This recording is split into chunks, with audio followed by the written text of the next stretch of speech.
Yeah, so I wanted to jump on here and speak about this because I'm noticing profound changes already just off literally say 2 months of doing this consistently. And what that is tracking your dreams and trying to align the messages within your dreams within your real life. So we could question which one is real and which one is not. Firstly, I want to quickly tap into the dream space and what are dreams and what actually is it. Well, firstly, it's a phenomenon that science has never been able to explain, but I'm going to give you my understanding of what I believe the dream world to be. So we have different planes of existence. We're currently existing on the physical plane now, so this is the lower, denser realms of matter. Okay, so everything's dense here, everything's on a lower vibratory scale, all right? Let me move the camera. So in terms of vibration, the higher you vibrate, or the higher vibration something carries, the less dense it will be. So say spirit being the highest, and then you've got solid matter, which is more dense in vibratory rate. So that'll be a lower vibration, okay? So everything is the same. It just exists on a different part of the scale, hence why it appears differently. So how does this then relate to your dream world? So we're on the lower realms now. We're on the physical plane. So when you go to sleep, you could say your soul or your spirit temporarily leaves your body to go to the astral realm. So that is the next realm up. You've got, I think there's 12, or I think that there might even be a little bit more. But yeah, so we cross over and go to the astral realm when we sleep. And we can do this actually in our waking state, something called astral projection, where we can go be in a sleep state. It's like in between the sleep and, do you know, when you go into sleep and you're half going to sleep and you're half awake, when you're in that in-between state, that's when you can astral project to go into the astral realm, which you visit in your sleep. So what is the astral realm? Well, it's a non-physical world where a lot of your memories are stored. You've got obviously other archetypal energies that may be within your life or been within your life previously. Anything that's stored in your imagination, your dreams. It's a complete world, a different world. It's just non-physical. And we can communicate with ourselves, our higher self. We can communicate with our ancestors. We can communicate with other people within this astral realm. But you do have to be very careful, because where these messages have come from, you have to also figure that out, because they're not always coming from positive sources.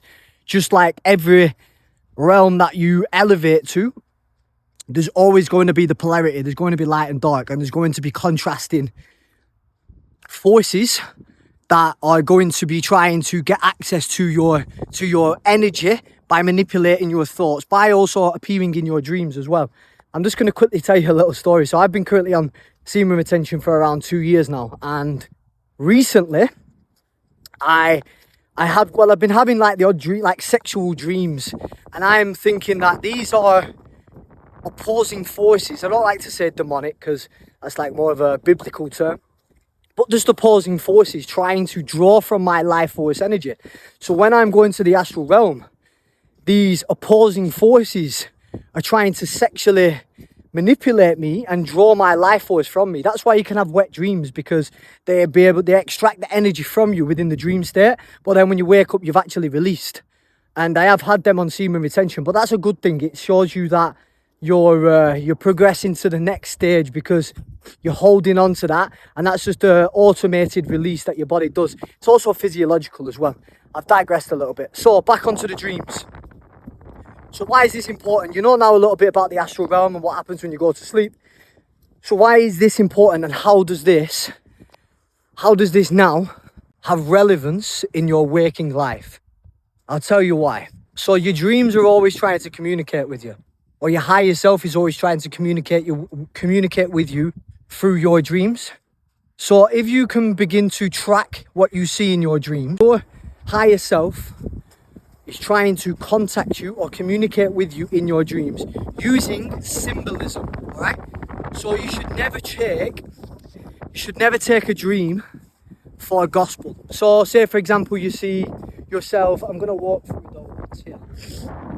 See yourself chasing a buffalo in your dream, all right? That might be symbolic for something that you're trying to chase within the physical world. I had one about a spider. recently, and it was like a massive orange and white spider. It was like this orb spider, huge, and it was on my bedroom wall, and it was in this thick, massive web. And I mean, when I say thick, it was like super duper thick. Like, I couldn't even explain how thick. And I looked up the symbolic meaning, and what that actually meant was that you're caught up in a web of deception, or you're being disillusioned. You need to be putting your boundaries up a little bit more. And funnily enough, I was actually contained within a relationship with someone which had me caught up in a web of illusions and deceitful, and it was harnessing my energy, and I had not put my boundaries up. And through the dream states, they was giving me the messages to implement my boundaries and put my boundaries up. So there was the spider, and then in the same like dream cycle, I also had, there was this black man who was trying to, I actually know who he is, I'm not going to say his name, but it was banging on my front door, proper banging on my front door, trying to get in, and I wouldn't let him in. I remember saying, no, you're not coming in now, you're not coming in. And I used to fear this man as well, because he's a bit of a dangerous guy, a bit of a schizo, like when I was growing up and stuff. But this was me telling me like, you're not coming in. And the symbolic meaning behind that was because now they're trying to gain access to my life, these energies, or whatever it is. It doesn't even need to be a specific person. It might just be archetypal, like a specific type of energy is trying to gain access to you, and you keep allowing it. But in that dream, that was me then enforcing that boundary within the dream, saying like, no, you're not coming in. I'm putting my boundaries up. You're not getting in the house. And obviously, since I listened to that and I did that, my life was then drastically improved. And then since then, I've been noting the dreams, logging them down, applying the symbolic meaning within my life, and my life's been improving. So my subconscious mind is giving me the downloads and the messages within my dreams to then apply in the real world and get the real tangible results. I had the most recent one. I keep having ones about like socializing and meeting up with old friends, and then like chaos and destruction happening. I'm very isolated at the minute, and I don't really have much social connection. And I believe that that's what the dreams are kind of saying, that they're highlighting the fact that I'm quite isolated at the minute and I don't have much social connection, and so I don't really have a social life anymore. And I used to be very, very, very social. I used to be out all the time. I used to always be around people, and now I've gone from one extreme to the other. So I think this is the current process I'm in now. I'm trying to encode this current message, extreme to the other. I'm very isolated at the minute, and I used to be very, very social. I'd be going out every weekend. I'll always be around people during the week. I'd be social. So I think I'm trying to uncode this dream to is it trying to tell me I need to start being more social? And I'm currently in the middle phase where I'm like struggling to do that, because I'm not able to connect with the people I used to connect with on that deeper level that I'm looking for. So that's currently where I'm at, trying to uncode the messages within that dream. And yeah, if you start tracking them and noting them down, you can simply look up online. There's so many studies done on different types of dreams and the interpretations of these dreams. So you can simply start taking a note. I just have a little mini notepad next to my bed. Start logging them, start referencing them, and then you can start looking up the symbolic meanings and then start attaching them to your life. There could be like several meanings for one specific dream, but you just find the one which holds the most relevance to your life or your current living situation, and then act on it accordingly in the physical or the waking in your waking life. Yeah, but for me, I needed to share that because I've seen profound benefits from doing this. Think about it like this. If your higher self is trying to communicate with you through the dreams and give you these messages through symbolic meaning, then that is telling you something you need to know and you need to implement. It could even be a warning sign. It could be giving you a warning to do something or prepare for something that is coming. Or it can be simply for you to take a closer look and analyze specific situations in your life. And if you've not put your attention on dreams like this before, as soon as you start to do this and you start to set the intention to actually start tracking, recording your dreams, you'll start to remember them a lot more. And you'll start to actually, throughout your days, you'll start to get downloads from your dreams. So I get like, if I might even forget a dream when I wake up, because sometimes it goes that fast. You need to be very, very quick. I wake up in the middle of the night for a piss as well, religiously, sometimes like 2-3 times. So I try and note them down quickly before I go back to sleep, because more often than not, I'll forget them. Another recent one I had as well, I was swimming in an ocean and it was like chaotic and it was choppy.